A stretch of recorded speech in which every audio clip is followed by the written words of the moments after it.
নমস্কাৰ শিক্ষাৰ্থীসকল, আশা কৰোঁ তোমালোক সকলে ভালে আছা। আজি আমি হিন্দী বিষয়ৰ অধ্যায় নং 8 আপোনাকে পত্ৰৰ অভ্যাস প্ৰশ্নলৈ তোমালোকৰ ওচৰলৈ আহিছো। আহাচোন আমি সকলোৱে এবাৰ চাম। ইয়াতে প্ৰথমতে কি কৈছে? पाठ से 1 निम्नलिखित प्रश्नों के उत्तर दो। क गौतम और गीतांजलि कहाँ खेल रहे थे?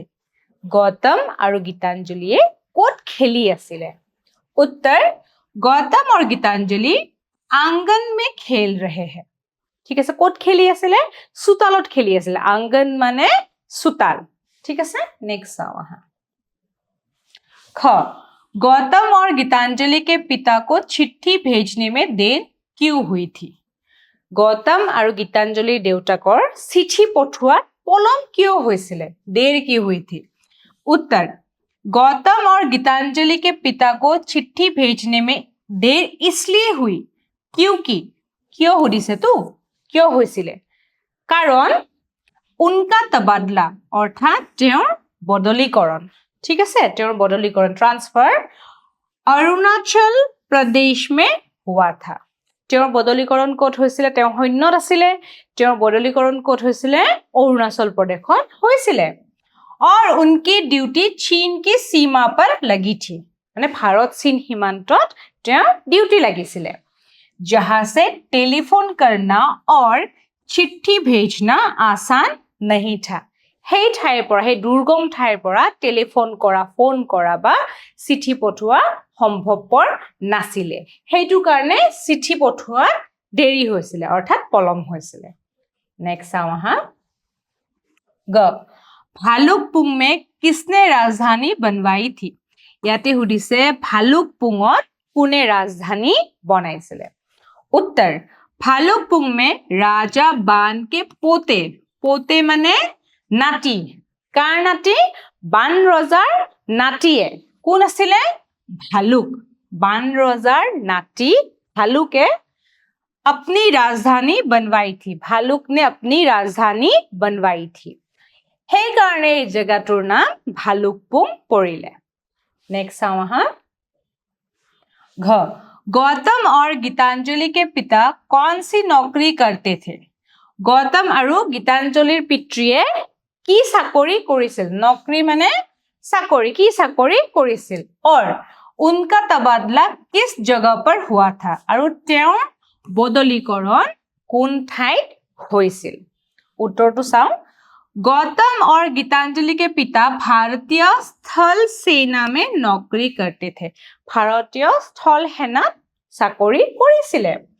और उनका तबादला अरुणाचल प्रदेश में हुआ था। তেওঁৰ বদলীকৰণ ক'ত হৈছিলে? অৰুণাচল প্ৰদেশত হৈছিলে। नेक्स्ट চাওঁ আহা। 2 संक्षेप में उत्तर दो। क अरुणाचल के 5 दर्शनीय स्थलों के नाम लिखो। अरुणाचल प्रदेशৰ 5টা দৰ্শনীয় স্থলৰ নাম লিখিব কৈছে। उत्तर अरुणाचल के 5 दर्शनीय स्थल है तवांग, बोमडिला, टिपी, भालुकपुंग और ईटानगर। এইটো অৰুণাচলৰ 5টা দৰ্শনীয় স্থল হয়। नेक्स्ट চাওঁ আহা। খ টিপি की विशेषता क्या है? টিপি ঠাইখনৰ বিশেষত্ব কি হয়? उत्तर अरुणाचल प्रदेश में स्थित টিপি दर्शनीय स्थल की विशेषता रही है कि माने টিপি ক'ত আছে? অৰুণাচল প্ৰদেশত আছে। আৰু টিপিৰ বিশেষত্ব কি হয়? विशेषता रही है कि ये ऑर्किडों से भरा एक अविस्मरणीय स्थल है। টিপিত বিভিন্ন ধৰণৰ অৰ্কিড ফুল পোৱা যায়। ठीक है, नेक्स्ट চাওঁ আহা। ग अरुणाचल की संपर्क भाषा और कार्यालयीन भाषा क्या क्या है? অৰুণাচলৰ সম্পৰ্ক ভাষা আৰু কাৰ্য ভাষা, য'ত চৰকাৰী কাম-কাজ হয়, সেই ভাষাটো কি কি? उत्तर अरुणाचल की संपर्क भाषा है हिंदी और कार्यालयीन भाषा है अंग्रेजी। সম্পৰ্ক ভাষাটো হ'ল হিন্দী আৰু চৰকাৰী কাম-কাজ যোনটো চলে সেই ভাষাটো হ'ল ইংৰাজী। এইখিনি ভালদৰে মনত ৰাখিবা। নেক্সট চাওঁ আহা। ঘ तवांग शहर के बौद्ध मंदिर के बारे में संक्षिप्त जानकारी दो। इतिया টাৱাং চহৰত যে বৌদ্ধ মন্দিৰটো আছে আমি পাঠটোত পাই আহিছো এই বৌদ্ধ মন্দিৰটোৰ বিষয়ে অকমান লিখিব কৈছে। उत्तर तवांग शहर का बौद्ध मंदिर विश्व विख्यात है। तवांग शहৰৰ बौद्ध মন্দিৰটো विश्व विख्यात হয়। ये मंदिर करीब 400 साल पुराना है। এই মন্দিৰটো करीब মানে প্ৰায়, ঠিক আছে, প্ৰায় 400 বছৰ পুৰণা হয়। इस मंदिर में दिसंबर जनवरी महीने में बड़ा उत्सव होता है। ইয়াতে এই মন্দিৰটো ডিসেম্বৰ প্ৰত্যেক বছৰে ডিসেম্বৰ জানুৱাৰী মাহত খুব ডাঙৰ উৎসৱ হয়। इस उत्सव में देशी विदेशी के पर्यटक आकर जमा होते हैं। এই উৎসৱত দেশী বিদেশী বিভিন্ন পৰ্যটকে আহে, ঠিক আছে, আহি ভিৰ কৰে। नेक्स्ट চাও হা। 4 पाठ के आधार पर तवांग के बारे में 5 वाक्य लिखो। पाठर आधारत टावांगर বিষয়ে 5টা বাক্য লিখিব দিছে। उत्तर तवांग अरुणाचल प्रदेश का एक दर्शनीय स्थल है। टावांग अरुणाचल प्रदेशर एक दर्शनीय स्थल है, ठीक है। टावांग शहर में स्थित एक बौद्ध मठ है। टावांग शहरत की आছিলে এটা बौद्ध मठ बा मंदिर আছে जो 400 साल पुराना है, जितु प्राय 400 बছৰ पुराना है। तवांग मठ में 700 बुद्ध साधु धर सकते हैं। ये बौद्ध मंदिर बा मठटुन प्राय 700 गराकी बौद्ध साधु থাকিব পৰা ব্যৱস্থা আছে, ইমানেই ডাঙৰ হয়। टावांग मठ दूर से किले जैसा दिखाई देता है। ये मठ टावांगत যোনটো মঠ আছে সেই মঠটো দূৰৰ পৰা কিলাৰ দৰে দেখিবলৈ পোৱা যায়, খুব ডাঙৰ ভৱন হয়। टावांग मठ के पास से एक जलधारा भी बहती है। এই মন্দিৰটো বা মঠৰ ওচৰেদি নদী বা তেনুকা জলধাৰা জলাশয় বৈ যায়, ঠিক আছে। ইয়াতে কি দিছে ভাষা অধ্যয়ন। 1 आओ स्वस्वर पढ़े। वाक्य में संज्ञा शब्द के बार-बार प्रयोग से बचने के लिए जिस शब्द का व्यवहार होता है उसे सर्वनाम कहते हैं। ইয়াত কি কৈছে সৰ্বনাম কাক কয়, সৰ্বনামৰ সংজ্ঞা ইয়াতে দিয়া হৈছে। वाक्य में কোনো এটা বাক্যত संज्ञा शब्द के बार-बार प्रयोग से बचने के लिए, ঠিক আছে, বাক্য এটা আমি যে কম বাৰে বাৰে যাতে সংজ্ঞা শব্দটো ব্যৱহাৰ নহয় হেৰ পৰা বাচিবৰ কাৰণে व्यवहार होता है, जिस शब्द का व्यवहार होता है। সংজ্ঞা শব্দটো যাতে বাৰে বাৰে ব্যৱহাৰ নহয়, যেনেকৈ উদাহৰণ স্বৰূপে হৰিয়ে ভাত খাইছে, হৰিয়ে খেলিবলৈ গ'ল, হৰি স্কুলত যায়, হৰি ক্লাছ 7ত পঢ়ে, হৰিয়ে ফুৰিবলৈ গৈছে। বাৰে বাৰে আমি বাক্যকেইটাত হৰি হৰি হৰি, হৰি खा रहा है, हरि जा रहा है, हरि खेलने जा रहा है, हरि सो रहा है। ইয়াতে কি হৈছে বাৰে বাৰে আমি হৰি হৰি হৰি সংজ্ঞাটো ব্যৱহাৰ কৰি আছো, বাৰে বাৰে হৰি হৰি হৰি নামটো ব্যৱহাৰ কৰি আছো। তাৰ পৰা বাচিব কাৰণে আমি শুনিবলৈ শুৱলা নহয়, গতিকে তাৰ পৰা বাচিব কাৰণে যোনটো শব্দৰ ব্যৱহাৰ কৰা হয় তাকে কি বোলে সৰ্বনাম। তাকে কি কৰে মানে বাক্যত কি হয় নামৰ সলনি সংজ্ঞা শব্দ, সংজ্ঞাৰ সলনি ব্যৱহাৰ হোৱা নামৰ সলনি ব্যৱহাৰ হোৱা শব্দ কি কয় सर्वनाम कहते हैं, सर्वनाम বুলি কয়। नेक्स्ट आओ हाँ। गीतांजलि अच्छी लड़की है। गीतांजलि ভাল ছোৱালী। वो रोज स्कूल जाती है। তাই সদায় স্কুললৈ যায়। गौतम और राहुल क्रिकेट खेलते हैं।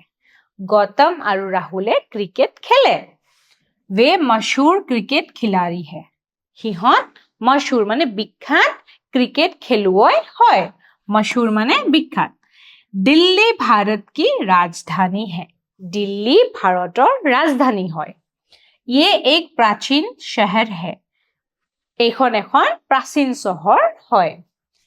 इन वाक्य में रेखांकित, रेखांकित माने वो वे यहर कथा কৈছে। शब्द नाम के बदले आए हैं। ইয়াতে কি কৈছে যে गीतांजलि अच्छी लड़की है। गीतांजलिर सलनी गीतांजलि रोज स्कूल जाती है। এনেদৰে লিখাৰ সলনি কি দিছে वो দিছে। गीतांजलि अच्छी लड़की है, गीतांजलि रोज स्कूल जाती है। बारे बारे गीतांजलिটো লিখি থকা নাই, এবাৰে লিখিছে সংজ্ঞা, তাৰপিছত কি কৰিছে গীতাঞ্জলিৰ জেগাত কি দিছে বহ দিছে। এইটোৱে হল সৰ্বনাম। ইয়াতে কি দিছে গৌতম আৰু ৰাহুল, গৌতম আৰু ৰাহুল সংজ্ঞা পদ হয়।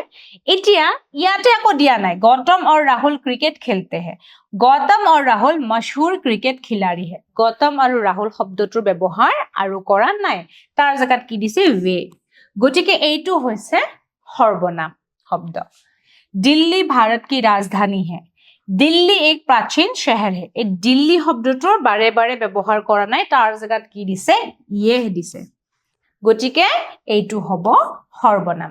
रेखांकित शब्द नाम के बदले आए हैं, এই যে ৰেখাংকে ৰেখা টনা শব্দ কেইটা নামৰ সলনি আহিছে, গতিকে এইকেইটা হ'ব সৰ্বনাম। ঠিক আছে, ইয়াতে কি হ'ব সৰ্বনাম, কি হ'ব সৰ্বনাম হ'ব ব, তাৰপিছত वे আৰু কি হ'ব য়। এইকেইটা হ'ব সৰ্বনাম শব্দ, এইকেইটা সৰ্বনাম শব্দ হ'ব, ये सर्वनाम है। ठीक है, नेक्स्ट आओ वहां। 2 सर्वनामों के साथ आने वाले क्रिया रूप देखे और लिखे। ठीक है, सर्वनामों লগত কি কি ক্রিয়া रूप है ध्यान से देखे और लिखे। एटू क्रिया, ठीक है, तू तुम आप। এতিয়া खेलना হব खेल, खेलो खेलिए। तू হলে खेल, तू ये खेल। ठीक है, तुम होले तुम ये खेलो, आप होले आप ये खेलिए। आना, ठीक है, आना। याते तू होले की होबो आ, तू इधर आ। ठीक है, समझे को आसुन याते। तुम होले तुम इधर आओ, तुम याते आहासुन एटू। आप होले की होबो आप यहाँ आइए, আপুনি ইয়ালৈ আহক। ঠিক আছে, পঢ়না ইয়াতে কি হ'ব পঢ়, পঢ়না তোৰ লগত হলে পঢ় হ'ব, তু যাকে পঢ়, তই যাই কিনে পঢ়চোন। ঠিক আছে, তুম হলে পঢ়ো, তুম যাকে পঢ়ো, তুমি যাই পঢ়াচোন। ঠিক আছে, आप হলে কি হ'ব পঢ়িয়ে, आप যাকে পঢ়িয়ে।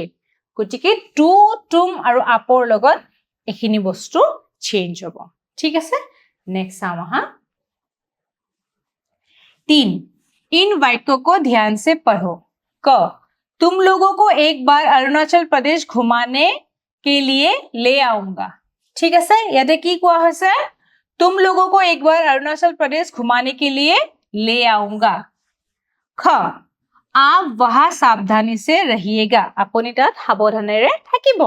গ चिट्ठी के उत्तर की प्रतीक्षा रहेगी, चिट्ठीखনৰ उत्तৰৰ অপেক্ষা কৰিম। ऊपर के वाक्य में मोटे अक्षरों वाले शब्दों से पता चलता है कि काम आने वाला समय में होने वाला है। এইটো যে आऊंगा, रहिएगा, रहेगी, ইয়াৰ পৰা আমি গম পাম যে কামটো হোৱা নাই, হবহে। ঠিক আছে, বৰ্তমানো হোৱা নাই। जब काम आने वाले समय में होने का भाव होता है उसे भविष्यत काल कहते हैं। এইটো ভবিষ্যৎ কালৰ সংজ্ঞা তোমালোকে ভালদৰে মনত কৰিবা। जब काम आने वाले समय में होने का भाव होता है, যেতিয়া কাম এটা আহিবলগীয়া সময়ত হোৱাৰ এটা সম্ভাৱনা থাকে, এটা ভাৱ থাকে, उसे भविष्यत काल कहते हैं, फ्यूचर टेंस भविष्यत काल कहते हैं। नेक्स्ट 4 खाली जगहों को भविष्य का बोध होने वाले क्रिया रूपों से पूरा करो। ठीक है, ইয়াতে ভবিষ্যত बोध हुआ क्रिया रूपेरे पूर्ण करिब दिसे। क गोपाल बाजार जाएगा, माने जाबो, जुआ नाई। गीतांजलि और गौतम विज्ञान प्रदर्शनी देखने जाएंगे। इतिया जिहेतु अकल गोपाल एक बचन আছে, গতিকে হবো जाएगा। जिहेतु गीतांजलि और गौतम এজনতকে বেছি আছে, অর্থাৎ বহু বচনত আছে, গতিকে কি হ'ব गीतांजलि और गौतम विज्ञान प्रदर्शनी देखने जाएंगे। हाँ, जाबो, जाएंगे। ग माँ भी उन लोगों के साथ जाएगी। जिहेतु माँ स्त्रीलिंग और एक वचन, गतिके की हबो माँ है स्त्रीलिंग और एक वचन, तो क्या होगा उसके साथ जाएगी माँ भी उन लोगों के साथ जाएगी गोपाल जिहेतु पुंगलिंग आसिले गतिके होबो जाएगा माँ है स्त्रीलिंग तो होगा जाएगी घ यहाँ आने से ही पता चलेगा ইয়াত আহিলেহে গম পাম ইতিয়ালৈকে গম পোৱা নাই চলেগা ঠিক আছে ভালদৰে বুজি লবা এখিনি নেক্সট চাও আহা 5 नीचे लिखे वाक्य को ध्यान से पढ़ो सीमा एक अच्छा फल दो सीमा এটা ভাল ফল দিয়া हाँ हाँ दोनों कच्चे फल खराब है হয় হয় দুটা কেঁচা ফল বেয়া আছিলে पके आम ही दो माने पका आम खिनिए दिया इन वाक्यों में अच्छा खराब कच्चे पके शब्द फल के विशेषता बता रहे हैं याते की अच्छा खराब कच्चे पके एक এটা শব্দ কি এই ফলটোৰ বিশেষত্ব বুজাইছে राम स्वस्थ लड़का है राम स्वस्थ लड़का है স্বাস্থ্যৱান ল'ৰা वो पढ़ाई में भी तेज है ही पढ़ा होना तो खूब ভাল হয় उसका आचरण भी ठीक है तार आचार आचरणो ভাল হয় यहाँ स्वस्थ तेज ठीक विशेषता बताने वाले शब्द है এতে যে স্বাস্থ্যৱান ঠিক তেজ এই শব্দকেইটাই কি কৰিছে এই শব্দকেইটাই কাৰ ৰামৰ বিশেষত্ব বুজাইছে ঠিক আছে ऊपर के वाक्यों में मोटे अक्षरों वाले और रेखांकित शब्द अच्छा कच्चे पक्के स्वस्थ तेज ठीक किसी की विशेषता बताते हैं এই শব্দকেইটাই কিবা নহয় কিবা বস্তুৰ বিশেষত্ব বুজায় ऐसे शब्द को विशेषण कहा जाता है যে বিশেষকৈ বুজায় সেই শব্দবোৰক বিশেষণ বুলি কোৱা হয় नेक्स्ट आओ हां अरुणाचल के मनोरम दर्शनीय स्थल অৰুণাচল প্ৰদেশৰ কিছুমান মনোৰম দৰ্শনীয় স্থল এই চিত্ৰখন চোৱা এখন টাৱাং চহৰৰ এখন চিত্ৰ হয় নেক্সট খন চোৱা এখন টিপি চহৰৰ এখন চিত্ৰ হয় এখন চোৱা বমডিলা চহৰৰ এখন ধুনিয়া আলোকচিত্ৰ হয় এইটো অৰুণাচল প্ৰদেশতে থকা মাধুৰী লেক ঠিক আছে এইটো লেকক সাংষ্টেৰ লেক বুলিও জনা যায় নেক্সট চাও আহা ভালুকপুং এই জায়গাটো ভালুকপুং হয় আৰু এইটো ইটানগৰ অৰুণাচল প্ৰদেশৰ ৰাজধানী ইটানগৰ আৰু এই জায়গাটো হ'ল জিৰো দেখিবলৈ খুবেই ধুনিয়া হয়নে নেক্সট চাও আহা এতিয়া আহি গল শব্দ অৰ্থ শব্দ और अर्थ यारे की दिसे ठिठुरन ठिठुरन माने की ठंड के कारण होने वाला कंपन ठिठुरन माने ठंडात जे আমি একদম এনেকে কপি যাও যে ठंड के कारण होने वाला कंपन तबादला तबादला मतलब बदली स्थानांतरण अर्थात बदलीकरण खैरियत खैरियत मतलब कुशलता माने भाले कुशले থকা तकलीफ दिक्कत परेशानी समस्या तकलीफ होना परेशान होना हाँ दिक्कत आना कार्यालयीन कार्यालय में प्रयोग होने वाली माने कार्यालय प्रयोग हुआ सफर सफर मतलब यात्रा यात्रा करा फुर्सत फुर्सत अवकाश खाली समय खाली हो अवसৰৰ সময় हाँ लेजर टाइम বুলি যোনটো কোৱা হয় नेक्स्ट आओ हाँ सदियों पुराना माने सैकड़ों वर्ष पुराना सदियों पुरा माने एकदम बहुत पुराना प्राचीन एकदम अविस्मरणीय ना भूलने लायक अविस्मरणीय माने ना भूलने लायक जा पाहरिब নোৱাৰি सुहावने सुहावने माने सुंदर सुंदर ठीक আছে इजाजत इजाजत माने आज्ञा अनुमति इजाजत माने आज्ञा बा अनुमति ঠিক আছে আশা কৰো তোমালোকে এই অধ্যায়টো আৰু অধ্যায়টোৰ অভ্যাস প্ৰশ্নখিনি ভালদৰে বুজি পাইছা আজিলৈ ইয়াতে সামৰিছো ধন্যবাদ